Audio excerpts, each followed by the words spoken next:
All right, welcome to the third episode of Boba Talk. We have not one, but two guests today, so it's going to be a very fun one. We got Brandon, who's a junior at the University of Minnesota studying computer science. Asma is a recent grad from University of Central Florida and studied IT, information technology.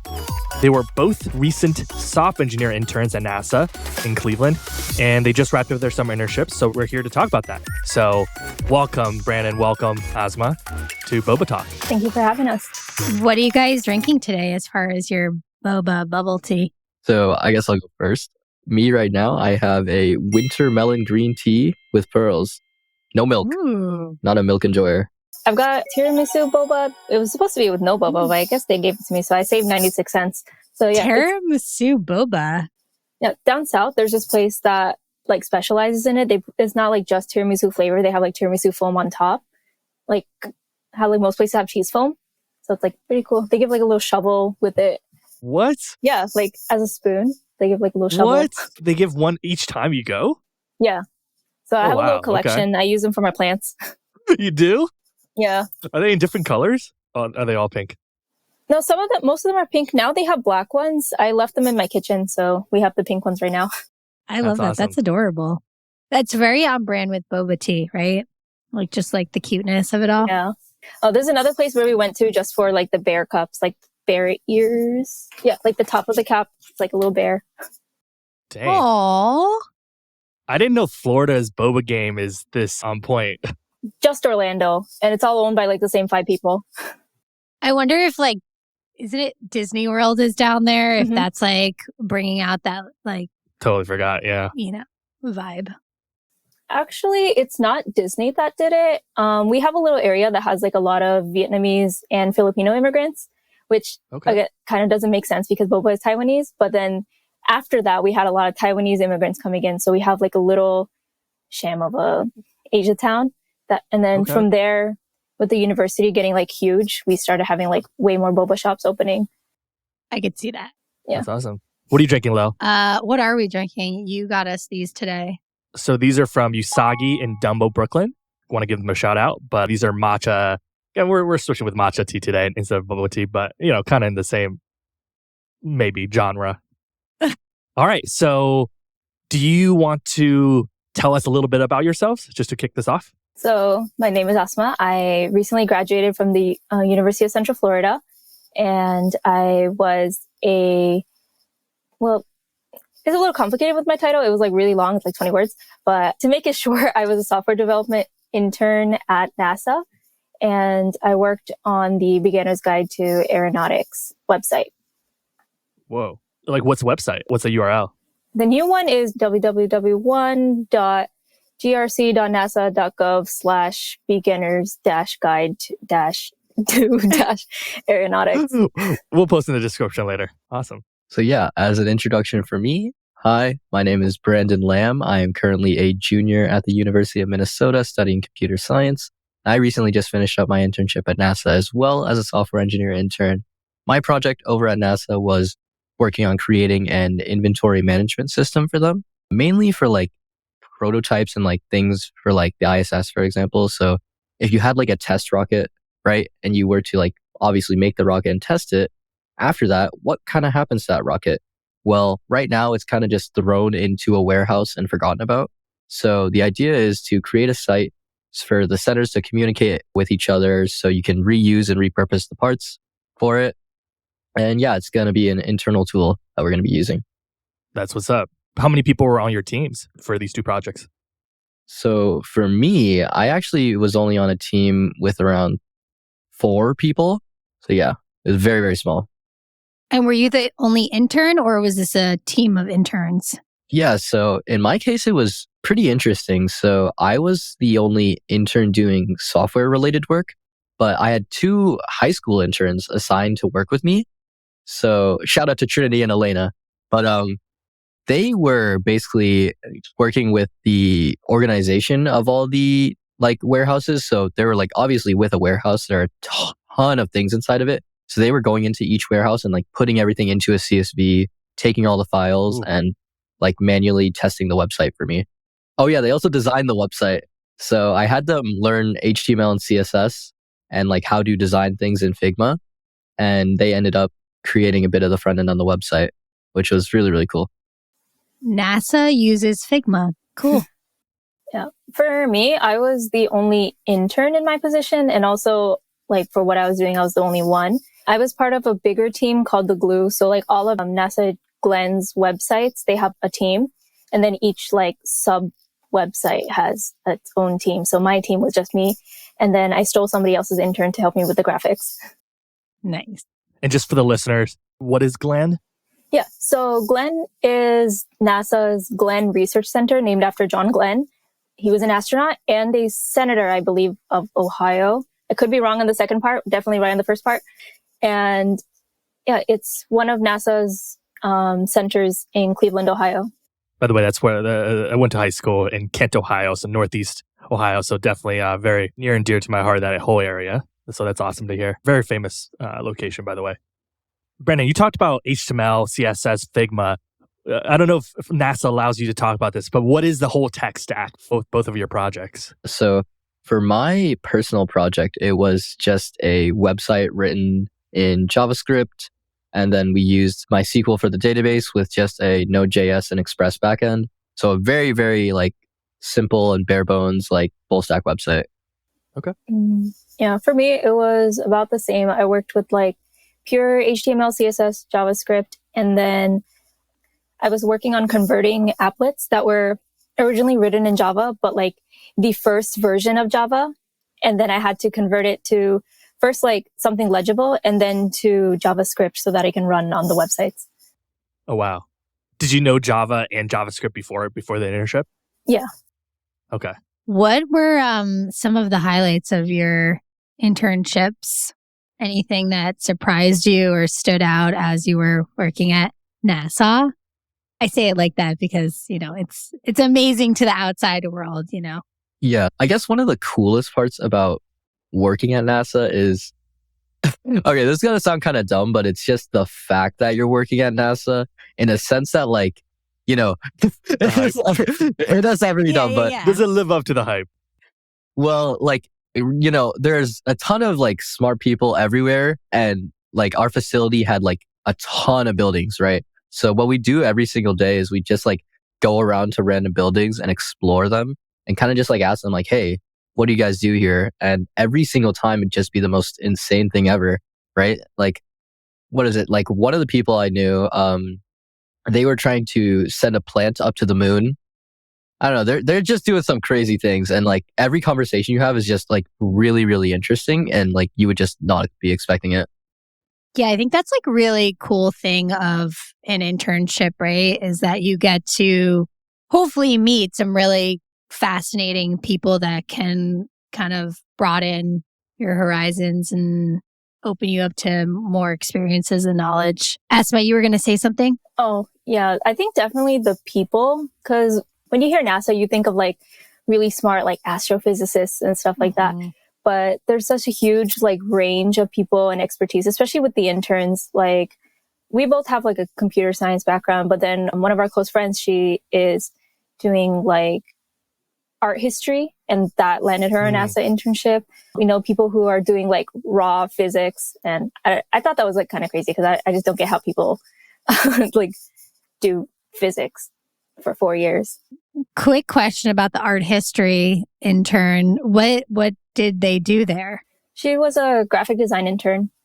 Cool. Oh, that's what's up. And there's like chemical engineers. There's people who were doing like digital media as their major. There was like law students as well, helping with the legal stuff. Or one who was like working on web pages as well. Okay. Yeah. Brandon wrote a day in the life blog post, and you mentioned that NASA Glenn received 12,000 applicants this year, and only 162 interns got accepted. So how does one even get an internship to NASA? How did you get an internship to NASA? You want to walk us through it? Mm-hmm. So walking through my steps, I'm just going to say before all this, I don't recommend what I did.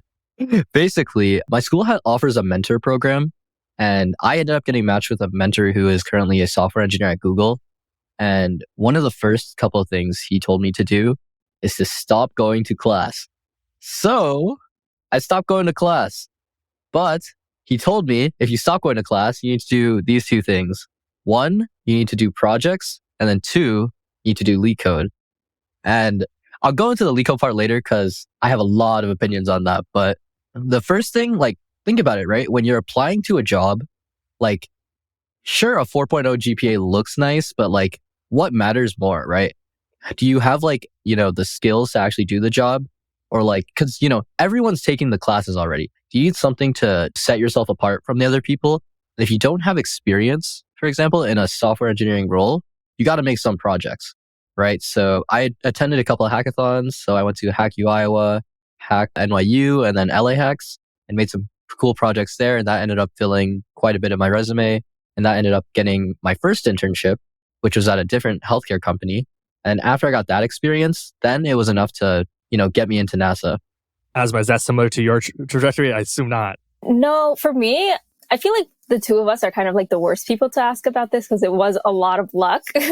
So for me, but everything in life is luck, though. So yeah. At least a small percentage. And you were lucky twice if it's truly about luck, right? Because you were a NASA intern twice, back to back. So what was your story like for that?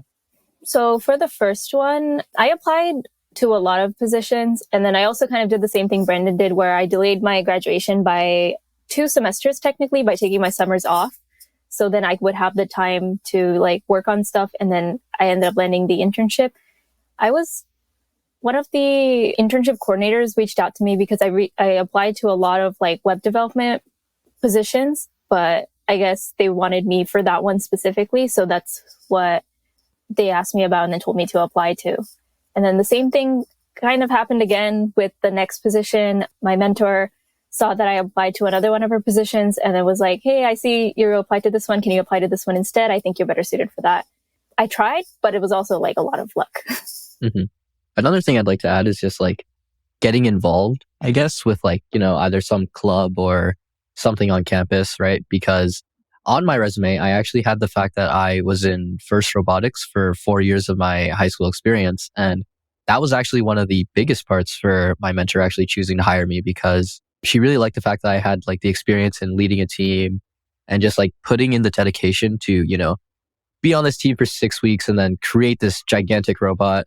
So I think having those like skills also sets you up for pretty good things. Yeah, that's interesting. Like the team and the tech skills combined. Actually, I feel like we haven't talked about resumes in the past with college students. Brandon, you just touched on yours about how you've had robotics experience in high school and you put that on your resume to showcase both soft and hard skills. And then hackathons being also a big part of your resume. Asma, what about for you, do you think stood out in your resume to your mentor about and then them reaching out for internships? So for my first mentor, she saw some of the design work that I've done for the magazine that I was president of in college. Right. So I have a lot of like design work for traditional publishing, but then I also worked on converting all of that to a digital format so that, because this was during the pandemic, so we didn't have like the ability to like go around and distribute magazines. So we turned it into a virtual format. And then I built the website for that and showed her around. That was my technical interview, just showing her around the website. Oh, that's awesome. Is the website still live? Yeah. There's like 2 or 3 now, but yeah, they're all live. Cool. That's awesome. Yeah, that's very cool. Okay. So I'm hearing both of your resumes and for listeners out there, kind of like get involved with some sort of organization that allows you to showcase these skill sets that can appeal to both like a team setting, working with people, communications, as well as showcasing like the actual like work in something that's like tangible. Yeah. And I don't think it has to be like STEM specific because the magazine that I was in, that was like a cultural organization. We wrote a lot about like life as Asian Americans, pretty much. I wasn't like actually involved in like Girls with Code or Hack UCF, like those, they were kind of intimidating. So I was in the servers, but I wasn't an active member. So other things definitely help, even if they're not fully related. Totally. Okay. Well, Brandon, LeetCode. You mentioned you want to let's circle back to this. So should a college student LeetCode or not for tech internships, let's say in 2023 or 2024? Mm-hmm. So starting off with like the thing that my mentor told me with like stopping like going to class and like doing projects. In the like months I actually stopped going to class, you can see on my LeetCode profile that I have 4 months straight that are all green. I did not take a single day off. I'd spend probably like 2 to 4 hours a day. And the thing is, I didn't do a single LeetCode interview that year. Because the thing is, right? Like, think about it, right? Like the companies that are asking for LeetCode, think about it, right? It's your FANG companies, Facebook, Apple, right? That stuff. Those are like the top of the top. Everyone wants to work for those companies, right? And me as a freshman, this was like my first time like ever applying to stuff. So obviously, like they get millions of applicants every year. So the odds that I'm giving you an interview, like, it's pretty low. But obviously, I think like you should still have like a level of like, understanding. So you don't have to like spend all that time grinding to like get to that level. But I think it's like really overemphasized in this like current day and age, just because like, it's like you're not like the odds of you getting an interview is pretty low.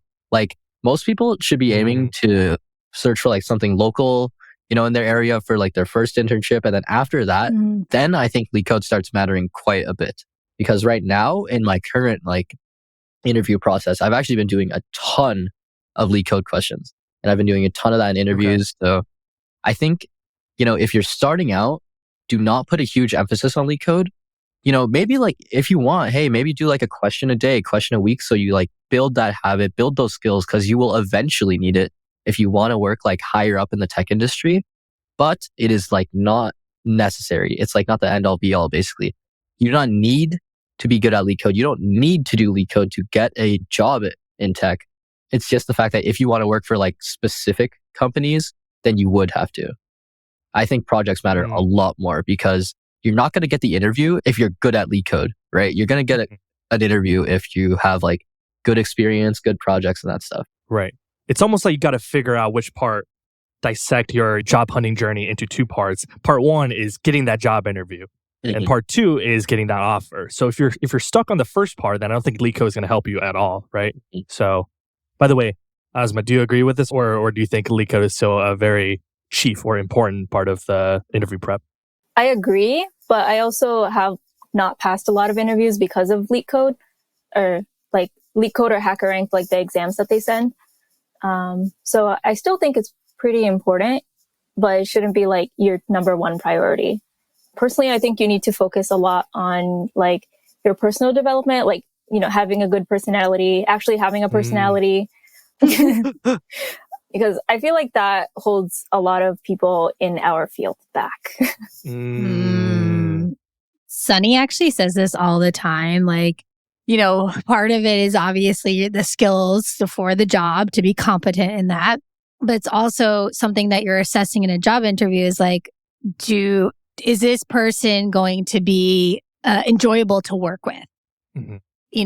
And that's definitely a question that I think every hiring manager probably considers when do I extend an offer or not, based on one that's maybe likable and one that maybe had a lot more reservations around that area.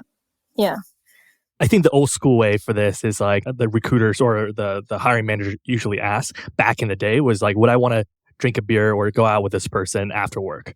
I think nowadays what people reframe this as is like, would I want to work for this person? Would I want to work for my direct report? The other way around, right? Do they have a level of empathy? Are they good at communication skills, right? Written communication skills. So I think these are the things that people look for 100%, even the things I look for when I'm hiring for Cody Decks. So do you have any other advice beyond LeetCode, beyond resume, beyond, having a personality for high schoolers and college students who are thinking about getting an internship in tech next summer in 2024? What are some of the things that you think they should be doing right now to prepare for that? Honestly, this is kind of the opposite. But for me personally, like last year I was grinding so incredibly hard for internships that I like basically burned and crashed near like January and February. I burnt out like super hard. By the way, what does that mean? What do you mean grinding super hard? Oh, okay. So yeah, basically I didn't go to class at all. And every single day I'd do around like 4 hours of LeetCode. And then I'd also like had like all the hackathons I was like going to as well. So at a certain point, I was just like burning out of just coding basically, because at a certain point, it wasn't fun anymore. I was having a lot of fun at first, but then it just started turning into like an oh my gosh, I need a job. Like if I don't get an internship, it's going to be the end of my life. And it's kind of just that like mindset, I guess, that can be pretty like toxic and like mentally damaging to yourself, I guess. So at the end of the day, I think it's just more so important to have a level of like enjoyment in what you're doing in as well, I guess. Like if you're making a project, make it something you're actually interested in. Like I remember the first time I made like an actual personal project I was interested in, I spent like hours on that, like just sitting there at the computer, and I was having fun. But some of the projects I've made that, like, for example, have just been like for the resume have been so incredibly boring, and I just like did not enjoy it at all. I was planning on going somewhere else with this as well, but yeah, we'll go back to me. We'll go back. All right. For me, I would say take advantage of everything that is around you, even if you don't think that it would be, like you don't have like the right skill set for it yet. Because a lot of the interns that I've met, they were in like a lot of different programs in their school. So like there were some students, they went to, I forgot what university it was, but it was in Wisconsin, and they were a part of a lab at their university that let them experiment with microgravity. And so they had like all this, like other experience in space. And then they got into NASA. So that was like a part of their university. And yeah, a lot of like schools try to funnel students into like these kind of career paths. So a lot of clubs are oriented towards that. So I would say take advantage of those, because I wasn't able to, because I lost 2 years to everything being online. Sorry, that was a little sad. No. I think that's so real, right? Yeah. Is that I think everybody kind of like, well, not kind of like we were all remote, right? And everything became digital. So it's just kind of is what it is. And there was a lot of time for reflection. And so I think that like these insights are these insights are a result of that, which is good, because we're kind of in a new world now post-COVID. And who knows what could happen in the future. Not to go there, not to be sad again, but yeah, I think to make up for that, a lot of schools have like a lot of programs like that now.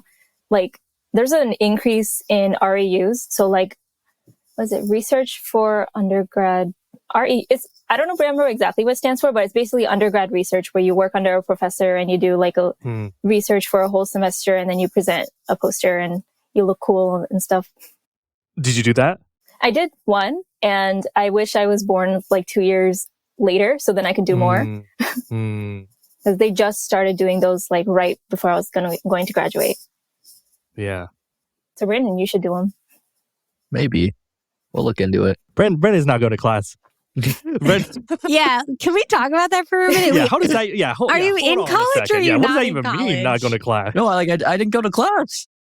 Wait, did you take like W's for the JAWS? No, so guys. you can, not get the GPA? Guys, or how did that Are work? we putting you on blast? I passed the class, guys. I just didn't pass with a very good grade. Gotcha. Yeah, I was scraping by with like a C in most of my classes. Okay. That's such an all-in mentality. You're like, all right, I'm just going to double down on LeetCode, getting a job, getting an internship, and forget about grades. I mean, honestly, though, like, by the way, both me and Lil were hiring managers at previous jobs. We rarely see GPA listed on the resume, right? I think if you don't have a 4.0 or 3.75 and above, like nobody really puts it. I mean, nobody even cares that much how, right?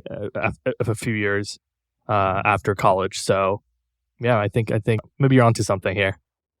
Everyone should start skipping class. No, actually, no. We don't want people to. That's not the key takeaway from this episode. Moving on. I heard in both of you that like you have personal projects that were super fun and instrumental in getting a job, right? Or an internship, I should say. Can you both, maybe we can start with you, Asma, talk about a personal project or achievement that you're super proud of? So this is going to be the same answer that I wrote for the day in the life, but basically what all the work that I did for the magazine that I run. So it's called Sparks Magazine at UCF, a Florida-based magazine that has 3 chapters in like the 3 major universities in Florida. So University of Florida, University of Central Florida, University of South Florida, really descriptive with the names. And I was like a normal member back when schools shut down. But because of that, I had the ability to take what we had in the physical format and then make our entire thing run virtually. So like I created a Discord server, I created the websites for hosting like our issues. This is kind of minor, but I redid like the entire Google Drive system that we did. So like instead of having to hand in articles and photos and stuff like that, we would have them all online, and then working through like having virtual events and stuff like that. And then from then I became managing editor and then editor-in-chief. And I just kept like working on like increasing our thing. So we went from like 15 members to 50. Whoa. And then after 4 years, we had our issue release party. So like every semester we're supposed to have one, but because of like different things, we weren't able to. So I was able to bring that tradition back, and also for free, because we used to have to like beg the school for money to do it. But I found a venue that lets us do it for free. So negotiation skills are something that I learned. That's awesome. No, I love projects like that where you're, you're essentially digitizing something that's like been there, but, doesn't work, it doesn't scale in the modern world. I love personal projects like that, especially on the resume too, because that shows not only, you're able to take something from 0 to 1, but also it's something that's like, your hobby or passion, something that's like, not common to most people. That's awesome. Kudos to you. Thank you. Yeah, so I'm stealing my answer from my day in the life as well. So mine was basically, I happened to play this one game called Teamfight Tactics, and a little bit of like summary about the game, I guess, is it's kind of a strategy game where there are a lot of factors of like variance and luck in it. And inside the game, there's like kind of like 12 different variables that you kind of have to change and like manipulate. And there was this one debate in the game where like, what is the correct play here, right? So the community was very, very like 50-50 split on which one is correct. So I was like, why don't I just like make a simulator, put it in, and try figuring out what the answer actually is. So that was my first ever personal project. I ended up writing it in Java and having to learn a ton of the math. And I was struggling pretty hard, but after like 3 days of going at it, I ended up getting a thing that actually ended up working, and it ended up giving me the answer to the solution. The answer ended up being, it depends anyways. So since there are so many factors in that game, your spot is always like, there's always like a better option. So you kind of just have to be good at the game, I guess, and figure out which one is better. But yeah, that was like my first ever personal project. I thought it was really cool because, I played the game a lot. It ended up being something that I actually used when I played the game. And then I just thought it was really, really cool. Like seeing my actual code be something useful for me. Yes. Working in community and specifically coding communities for many years now, I've interviewed a lot of learners about their stories. And something that I've heard time and again is when people are really excited about what they're coding and creating is just something, how it can like kind of plug into their life. Right. So like, I think that's translatable like to like all, or transferable to all fields, right? It's just like something has to interest you in order for it to like kind of like, I think, turn out really good and you feel really proud of. So I think that when you're going out and you're thinking about creating a project, you want to make sure that it's not just like this random idea, but something that can relate to your life and kind of feel like the idea resonates strongly with like maybe like your values, right? And I think that's what also Asma was saying, the Sparks magazine and that publishing. So an organization. By the way, circling back, so I wanted to ask this earlier, but what was the technical interview part like with NASA? Because you mentioned, Asma, that they were talking about, you were demoing your magazine website. But do you want to talk us through like what was the process like? Yeah, so the technical interviews, they all vary by manager. So depending on like your, not manager, your mentor, usually they will call you, and if it's like partially technical, partially behavioral. So my first mentor, she asked me if I can like work with old people, because it's a running joke about NASA where it's like a retirement home because everybody there is so close to retirement age. So working with them, guess I can. And then the other part is she looked at my resume and noticed that I said I worked on this specific website, and then asked me for the URL. So I read it out loud the way I read out the Glenn URL, and then described the website and like how I built it, and then how to navigate it, all on like my phone. So I couldn't see what she was looking at, completely blind, and just walking her through the entire website that way. And then for the second one, I didn't have a technical interview. Okay. Yeah. Right, because you're returning back.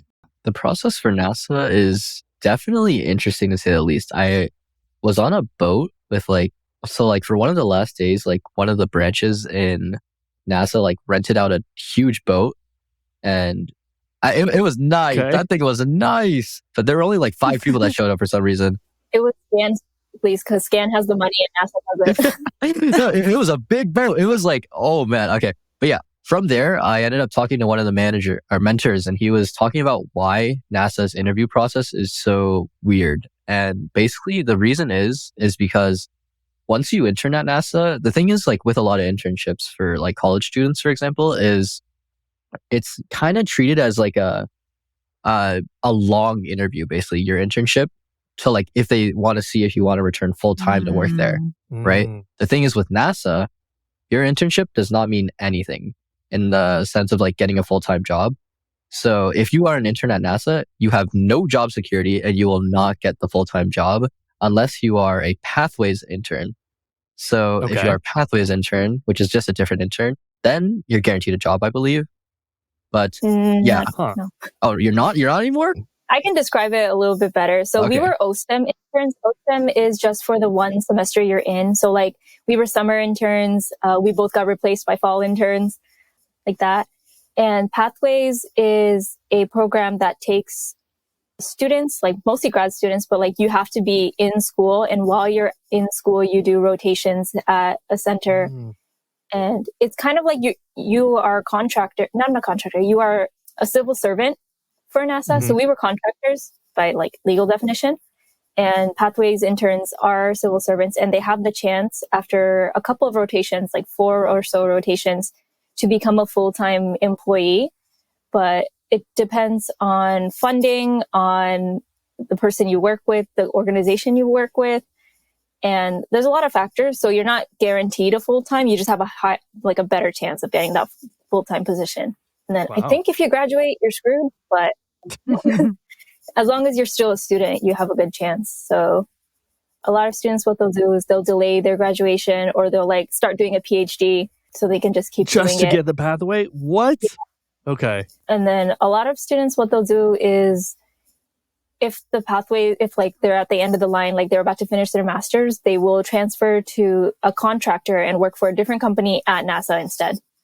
Yeah, because the government doesn't like to pay for a lot of things. So they have third parties pay for things. So we were contractors, and we got paid by a different company called Guardians of Honor. So we were NASA interns, but we were on like someone else's payroll. Okay. How long was the internship, and how much did you get paid? If you don't mind me asking. So it's set for everybody. Apparently it's different for master's students, but as undergrad, it's around 7,000 for like the whole 10 weeks, 7,300 or something like that. So that's good. Around 18 an hour. And then for master's students, it's like 22 an hour. Do they provide room and board, or do you have to pay out of pocket? No, they tell you on your letter, like you're on your own. Okay. At Ames, they do have like barracks. Like these were military barracks that they will rent out to interns. Like you have a chance to live there, but it's still like they're barracks. They kind of suck. Yeah. Okay. Yeah. So we all had to like find apartments in Cleveland. A plug for Cody Dex. We next summer we're hiring for interns. We paid $20 an hour, so a little better. $2 more than NASA. Just so for all the listeners out there. Yeah. I mean, we made $18 more than, White House interns who made nothing until Joe Biden came into office. So. Dang. I did not know this. Yeah. White House interns used to not get paid. Whoa. I guess it's just like your... For the credibility? Yeah, the prestige. For the clout, yeah. Okay. No, I was going to say all NASA internships are paid. They don't do unpaid internships. I hope not. I feel like a thing of the past now. Like unpaid internships, like that's like 2000s. They still exist. Like local companies, they do that. And I'm sure in like fashion industry, I feel like they probably have unpaid internships. Yeah. And marketing.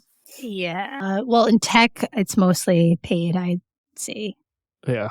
That's good. Okay. Outside of internships, any other advice that you'd give high school students, incoming college freshmen, or people looking for a tech internship? For high schoolers, I would just say for them to have fun. Just because like you don't really have a lot of time to enjoy yourself afterwards. So like take it easy. Don't start mulling over going to like a really good school or anything. And then for college, take it seriously. Don't be like Brandon, but also be like Brandon a little bit, but go to class at least. Go to class. Plus one on that. Yep. Because like, yeah, sure, not going to class helped him, but he did learn outside of the classroom. So he didn't stop learning. So just keep learning. Sorry to blame you. No, all good. I'm thinking about what else to say. Actually, Brandon, quick follow-up. Now that time period is behind you, where you weren't going to class and you were kind of immersing yourself in LeetCode 4 hours a day, is there anything that you would do differently, like structure it differently? Now looking back and getting the internship, but also like going through that grind period? I don't know. It's hard to say, right? Because like during those like months where I was spending all that time doing LeetCode projects, I was miserable. But the thing is, I as a result of that, I did end up with all these internships and I kind of got me to where I am today. So it's kind of like a catch-22, right? So it's like I literally would not be here if I didn't do that. But at the same time, like I hated that. So I don't know. I've been taking it really, really chill now as a result and kind of just like enjoying my life. But if I were to do it any differently, I guess it's more so the fact that like I felt as if I was behind the entire time. And then I was constantly like comparing myself to other people, right? Because like, you can go on LinkedIn and you can click on anyone and like there are so many crazy people on LinkedIn, right? So you just like, you're like, I'm so far behind. I feel so bad about myself. Like, I don't know. I kind of just like stopped comparing myself to others because, comparison is the thief of joy or something, whatever that quote is that they say. Yeah. And then, I don't know. It got a lot better from there. So just been taking my time doing things I actually enjoy. And I've kind of reached that point where like I am, good enough to like do the interviews and all that stuff. So pretty happy with where I am right now, at least. No, that's awesome to hear. Good for you, man. We actually met at HackNYU, me and Brandon. So in a way, by the way, you're from Minnesota. Me and Lo and Asker, our engineer, went to HackNYU to meet the NYU students. And we meet this team from Minnesota who flew out from Minnesota to NYU, New York, Brooklyn, just to go to the hackathon. So in a way, it did work, right? It did work where like this led up to this podcast, led up to the day in the life. So I think in a weird way, that strategy did, take you very, very far. So, but it's not something I think is for everyone. In specific, it's like interesting because, well, one, it's like hackathons for me, it's like kind of an excuse to travel, but also do something productive. So I can justify that to my parents. So yeah, that's how I was able to go to LA and New York. And then it also just is fun because like I have a really like good group of friends that go with me. So there's like 4 of us. Shout out to Mini Hacks, by the way.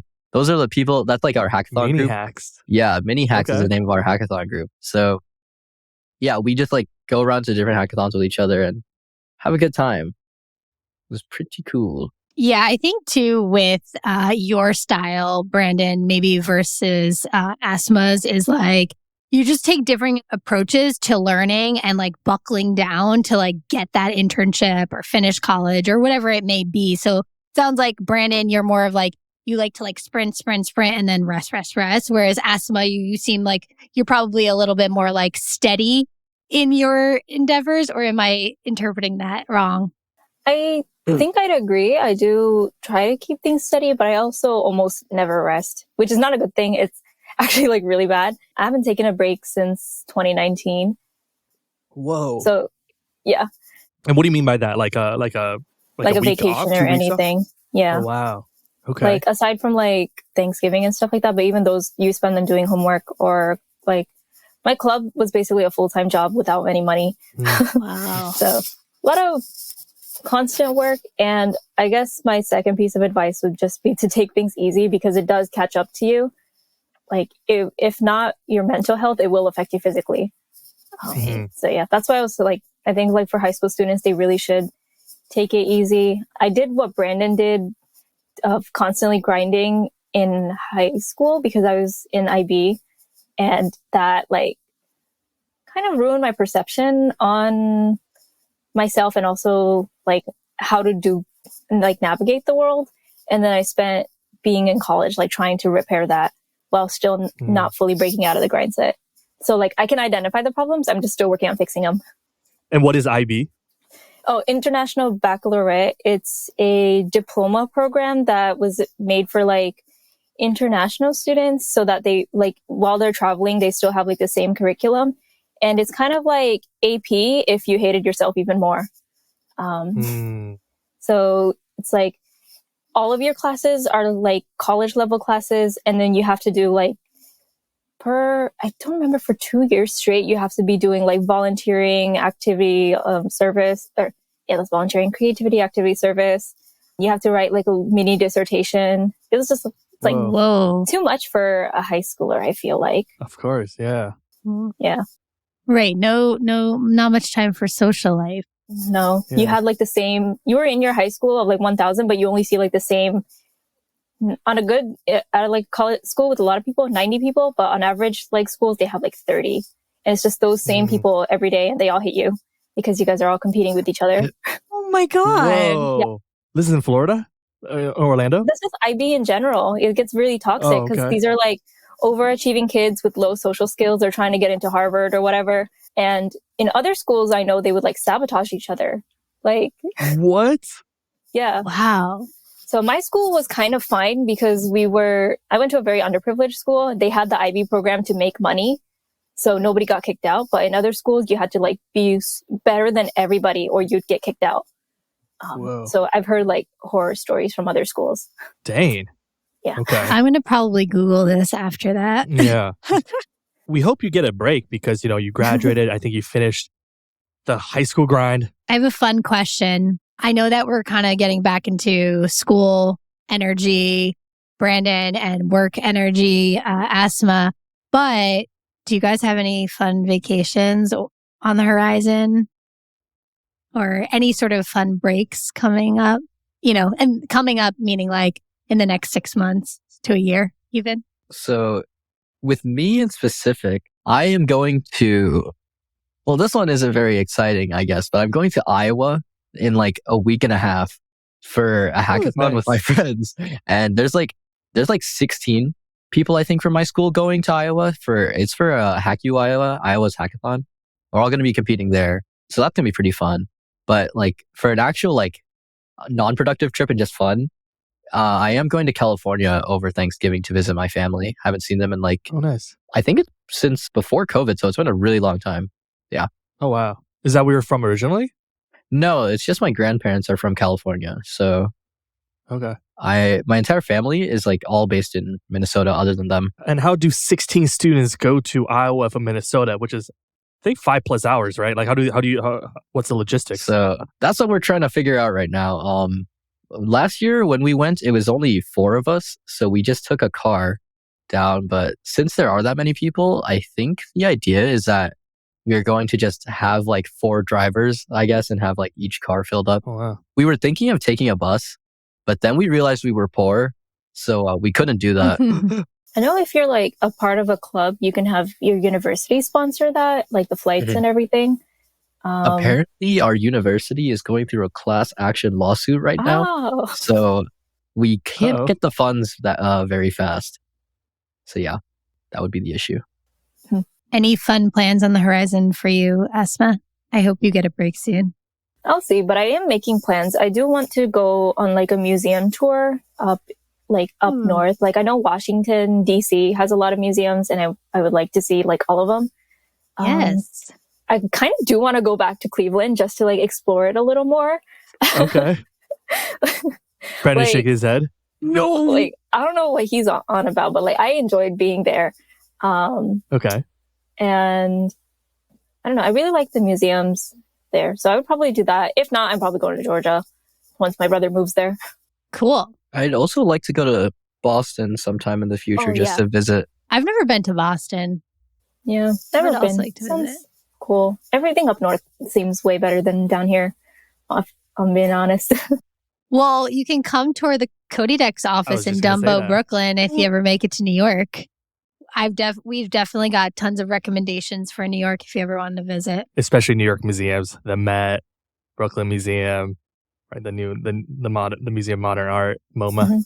Yeah, there's actually a New York Transit Museum, which I've been meaning to get to in Brooklyn, but it's like all like the old subway cars, which I think is kind of fascinating. Nice.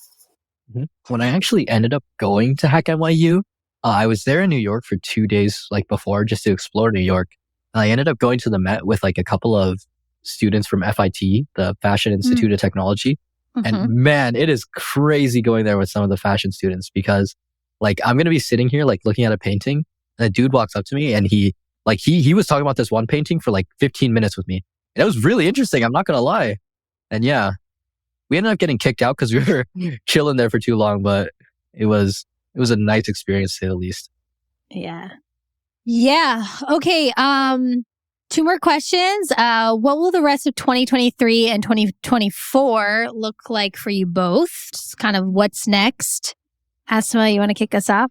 Yeah, so for me, 2023 is mostly just going to be working, and also trying to go for grad school. I am really interested in human-computer interaction, so I want to do like a master's in that. And hopefully if I get in, then that's what 2024 is for. And I do want to get a better job. And if I could get them start the Quickly master's. for the listeners who might not know what human computer interaction is, what is that? What does that look like in practice? So it's a pretty broad field. You can consider it like the intersection between computer science and sociology and psychology, where it's basically how, like on one end, it's like user interfaces, user experiences, like how a person can access a computer, how a person can access like websites and software and things like that. But on another scale, it's also how computers and being online affects people. So like one thing that I'm really interested in researching is how being online for 2 years has impacted people and how we communicate and how we how being or working on a computer or being with a computer for so long reshaped how we talk to each other in person. That's like one thing. A little more cooler is No, that's very that's fascinating. Awesome. Yeah. I mean, I'm wondering that too. And then another would be like AR and VR. Those are that's like a specific, like a certain field in HCI. That's actually what I did research in when I was in the REU. Like how AR, VR? Yeah. So like augmented reality and virtual reality, that is like peak HCI because you have the computer on you and you are interacting with the world around you, but through the lens of a computer. Yeah. So for that, I researched how avatars and how people's use of avatars shape their perception of themselves and whether or not the design of an avatar can impact how well they see themselves in a computer. So like if I'm blanking a little bit, but basically how well they identify with the avatar. So like say if you were to customize one yourself, would you see that as an extension of yourself or do you just see it as a character? Yeah. These are things that we're talking about at Cody Dex too, when we're like, deciding our 8-bit characters plus our profile pictures, by the way, those 2 topics are awesome. I definitely hope you do it because both the effects of, just like the impact of technology on the next generation, like Gen Z. I think me and Lil, we're part of the last generation where we knew the world before internet, right? Or before modern internet. So I'm very interested in both these things. I used to be a huge VR and also AR, mixed reality fanboy for a long time. So these are awesome. Brandon, what about you? What's 2023 and 2024 looking like? So for me besides school, besides class. Oh, well... I actually ended up skipping class yesterday, so I haven't improved very much. Don't worry, I'm going to class today. Don't worry, I'm going to class today. We're cutting you out of this podcast. No, just kidding. But yeah, as for the rest of this year, I'm currently still looking for an internship right now. I kind of want to be somewhere like more so in the tech industry because a lot of the tech I was working with at NASA was rather outdated. So I want to work with something like newer and just something like that. And then kind of just like enjoying myself more, I guess, because previous year I was a commuter, so didn't really get to like have fun on campus with my friends. And then year before, we're obviously like COVID and stuff, so haven't really had a chance to just like chill and have fun with my friends. So the plan is to honestly just like let loose, have fun, and just take it chill, honestly. Well, how do people find you? How do people find you both on the internet? Want to give a plug for yourself? So you can find me on LinkedIn at Brandon-Wing-Lamb. My GitHub is the exact same thing as well. And I guess if you want to follow my Instagram, you can follow at, I'm going to be real with you, I don't remember my username, at Brandon Blam. Brandon BLAM. Sounds good. Yeah, for me, I don't really share my GitHub because I still haven't had time to like update it. So it looks like how it looked back in high school. It's fine. But I think it's A Ahmed 50. And then my LinkedIn is the same, but 28. A Ahmed 28. And then my Instagram is A641.A. And I might as well just plug Sparks as well. So Sparks is a UCF Sparks on Instagram. Cool. Yeah. Sparks Magazine, where you were editor-in-chief. Cool. All right. I think that's it.